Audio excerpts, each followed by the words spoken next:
اللہ من الشیطان الرجیم بسم اللہ الرحمن الرحیم۔ السلام علیکم 9th کلاس، کیسے ہیں سب بچے؟ اللہ تعالیٰ آپ کو ہنستا مسکراتا رکھے، زندگی میں کامیاب و کامران کرے۔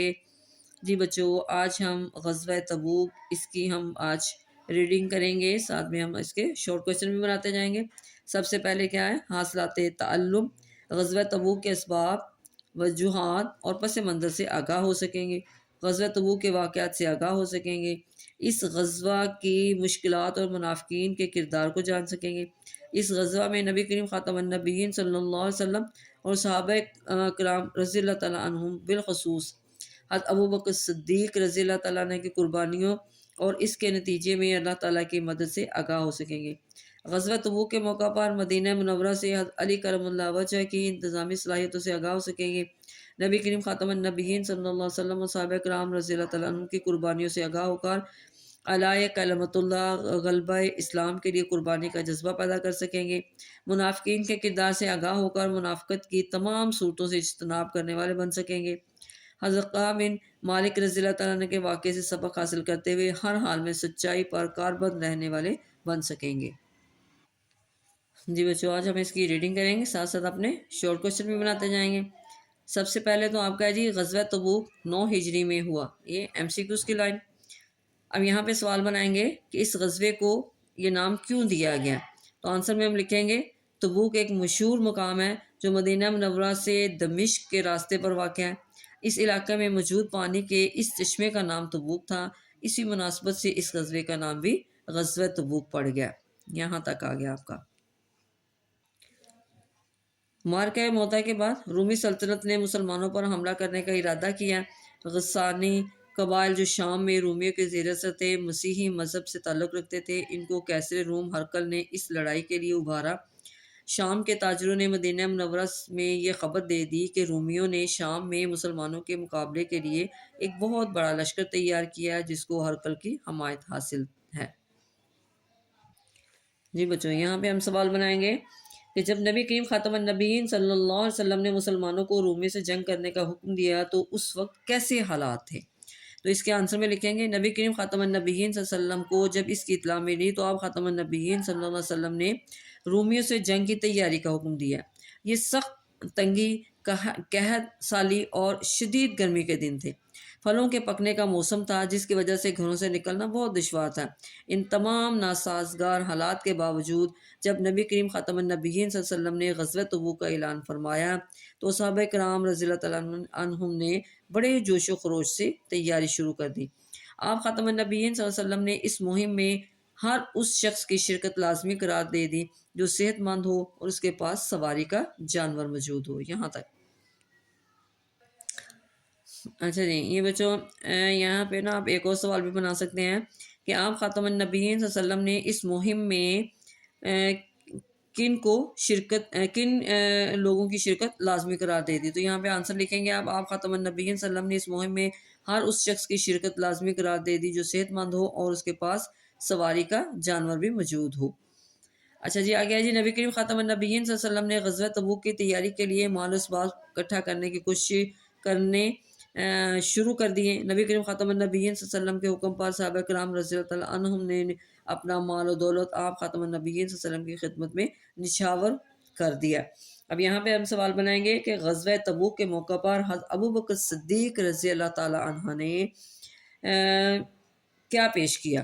تو یہاں پہ ہم لکھیں گے حضرت ابوبکر صدیق رضی اللہ تعالیٰ عنہ نے اپنے گھر کا سارا مال نبی کریم خاتم النبیین صلی اللہ علیہ وسلم کی خدمت میں پیش کر دیا۔ اب یہاں پہ دوسرا آئے گا جی نبی کریم خاتم النبیین صلی اللہ علیہ وسلم نے حضرت ابوبکر صدیق رضی اللہ تعالیٰ سے کیا دریافت کیا؟ تو آنسر میں لکھیں گے رسول اللہ خاتم النبیین صلی اللہ علیہ وسلم نے ان سے دریافت فرمایا کہ تم نے اپنے گھر والوں کے لیے کیا چھوڑا؟ سیدنا ابوبکر صدیق رضی اللہ تعالیٰ نے عرض کیا میں ان کے لیے اللہ اور اس کے رسول خاتم النبیین صلی اللہ علیہ وسلم کی محبت اور الفت کو چھوڑ کر آیا ہوں۔ یہاں تک آ گیا آپ کا اس کا آنسر۔ آگے جی اس غزوہ تبوک کے موقع پر عمر فاروق رضی اللہ تعالیٰ عنہ نے کیا پیش کیا؟ تو آئے گا جی اس موقع پر عمر فاروق رضی اللہ تعالیٰ عنہ نے اپنے گھر کا آدھا مال نبی کریم خاتم النبیین صلی اللہ علیہ وسلم کی خدمت میں پیش کیا۔ یہاں تک۔ پھر آئے گا جی حضرت عثمان غنی رضی اللہ تعالیٰ عنہ نے کیا پیش کیا؟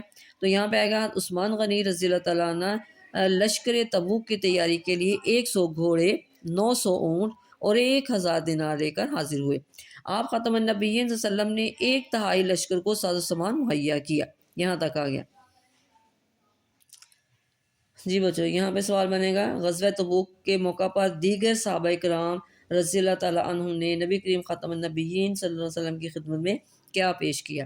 تو آنسر میں لکھیں گے حضرت عبد الرحمن بن عوف رضی اللہ تعالیٰ عنہ نے 4000 درہم، سیدنا عاصم بن عددی رضی اللہ تعالیٰ عنہ نے بہت سی کھجوریں پیش کی، اور حضرت ابو عقیل رضی اللہ تعالیٰ عنہ نے رات بھر مزدوری کر کے اپنی اجرت نبی کریم خاتم النبیین صلی اللہ علیہ وآلہ وسلم کی خدمت میں پیش کی۔ غزوہ تبوک کے یہاں پہ ہم سوال بنائیں گے، غزوہ تبوک کے موقع پر خواتین نے کس طرح اسلامی لشکر کی تیاری میں مدد کی؟ تو آنسر میں لکھیں گے جی صحابہ کرام رضی اللہ تعالیٰ عنہم کے ساتھ ساتھ صحابیات رضی اللہ تعالیٰ عنہ بھی اپنے اموال رسول اللہ خاتم النبیین صلی اللہ علیہ وسلم کی خدمت میں پیش کی۔ سیدہ ام سنان اسلمہ رضی اللہ تعالیٰ عنہ بیان کرتی ہیں کہ میں نے سیدہ عائشہ رضی اللہ تعالیٰ عنہ کے حجرے میں رسول اللہ خاتم النبیین صلی اللہ علیہ وسلم کے سامنے ایک چادر بچھی ہوئی دیکھی، جس میں مسلمان خواتین اپنے ہار، چوڑیاں، انگوٹھیاں، جھمکے، دیگر زیورات اور کپڑے ڈال رہی تھیں۔ غزوہ تبوک کے موقع پر نبی کریم خاتم النبیین صلی اللہ علیہ وسلم نے حضرت علی مرتضیٰ کرم اللہ وجہ کو کس کام پر مأمور فرمایا؟ تو آنسر میں لکھیں گے نبی کریم خاتم النبیین صلی اللہ علیہ وسلم نے غزوہ تبوک کے موقع پر حضرت علی مرتضیٰ کرم اللہ وجہ کو مدینہ منورہ میں اہل بیت کی حفاظت، گھریلو دیگر امور کی انجام دہی پر مأمور فرمایا۔ جی یہاں پہ آئے گا سوال کہ نبی کریم خاتم النبیین صلی اللہ علیہ وسلم نے بعض صحابہ کرام رضی اللہ تعالیٰ عنہ کو مدینہ منورہ میں ٹھہرنے کا کیوں حکم دیا؟ تو آنسر میں لکھیں گے نبی کریم خاتم النبیین صلی اللہ علیہ وسلم نے سواریوں کی کمی کی وجہ سے بعض صحابہ کرام کو مدینہ منورہ ہی میں ٹھہرنے کا حکم دیا، تو ان صحابہ کرام رضی اللہ تعالیٰ عنہ کے خلوص، جذبہ ایمانی اور جہاد کے شوق کی وجہ سے ان کی آنکھوں سے آنسو نکل پڑے۔ یہاں تک آ گئے۔ جی یہاں پہ سوال بنائیں گے غزوہ تبوک کے سفر کی تیاری کے دوران منافقین کا ٹولہ کن سازشوں میں مصروف تھا؟ تو آنسر میں لکھیں گے غزوہ تبوک کے سفر کی تیاری زور و شور سے جاری تھی، زیادہ سفر اور سواریوں کا بندوبست کیا جا رہا تھا، لیکن منافقین کا ٹولہ طرح طرح کی سازشوں میں مصروف تھا۔ منافقین کے سردار جد بن قیس اور عبداللہ بن ابی جہاد کے لیے نکلنے پر قطعاً راضی نہ تھے۔ وہ اپنی جماعت سمیت مسلمانوں کے حوصلے پست کرنے اور رومیوں سے خوفزدہ کرنے میں مشغول تھے۔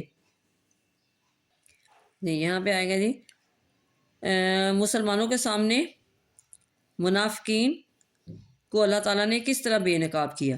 تو آنسر میں ہم لکھیں گے جب نبی کریم خاتم النبیین صلی اللہ علیہ وسلم اسلامی لشکر لے کر تبوک کی طرف روانہ ہوئے تو منافقین کا سردار عبداللہ بن ابی اپنے ساتھیوں سمیت یہ کہہ کر واپس لوٹ گیا کہ اتنے گرم موسم حالات کی تنگی کے باوجود مسلمان رومیوں سے جنگ لڑنے جا رہے ہیں۔ رومی بہت طاقتور ہیں اور ان کا مقابلہ کرنا کسی کی بس کی بات نہیں۔ اس طرح اللہ تعالیٰ نے مسلمانوں کے سامنے منافقوں کی حالت عیاں کر دی اور وہ بے نقاب ہو گئے۔ یہاں تک آ گیا۔ جی بچوں یہاں پہ سوال بنے گا غزوہ تبوک میں سفر کے دوران مسلمانوں کو کن مشکلات کا سامنا کرنا پڑا؟ تو آنسر میں ہم لکھیں گے نبی کریم خاتم النبیین صلی اللہ علیہ وسلم کی قیادت میں 30,000 صحابہ کرام رضی اللہ تعالیٰ عنہم کا لشکر شام کی طرف روانہ ہوا۔ دوران سفر مسلمانوں کو 3 طرح کی مشکلات کا سامنا کرنا پڑا۔ سواریاں کم تھیں، زیادہ راہ بہت تھوڑا تھا، پانی کی شدید قلت تھی۔ یہاں تک آ گیا۔ آگے یہ صحابہ کرام رضی اللہ تعالیٰ عنہ ایک اونٹ پر باری باری سواری کرتے اور مٹھی بھر کھجوریں کئی افراد میں تقسیم کی جاتی تھی۔ یہاں تک لکھ لیں آپ۔ اچھا جی یہاں پہ آئے گا جی غزوہ تبوک کو جیش الاسرہ کیوں کہا جاتا ہے؟ یہاں پہ ہم لکھیں گے مسلمانوں نے سینکڑوں میل کا یہ فاصلہ انتہائی استقامت، صبر و تحمل، جوانمردی سے طے کیا۔ سامان کی کمی اور سفر کی تکلیف کی وجہ سے اسے جیش العسرہ یعنی تنگی کا لشکر بھی کہا جاتا ہے۔ یہاں تک آئے گا۔ مسلمانوں کی جرأت مندانہ پیش قدمی کو دیکھتے ہوئے رومی فوج اسلامی لشکر کے مقابلے کی ہمت نہ کر سکی۔ اس غزوے میں مسلمانوں کو بغیر لڑائی کے فتح حاصل ہوئی۔ اب یہاں پہ سوال ہم بنائیں گے غزوہ تبوک میں نبی کریم خاتم النبیین صلی اللہ علیہ وسلم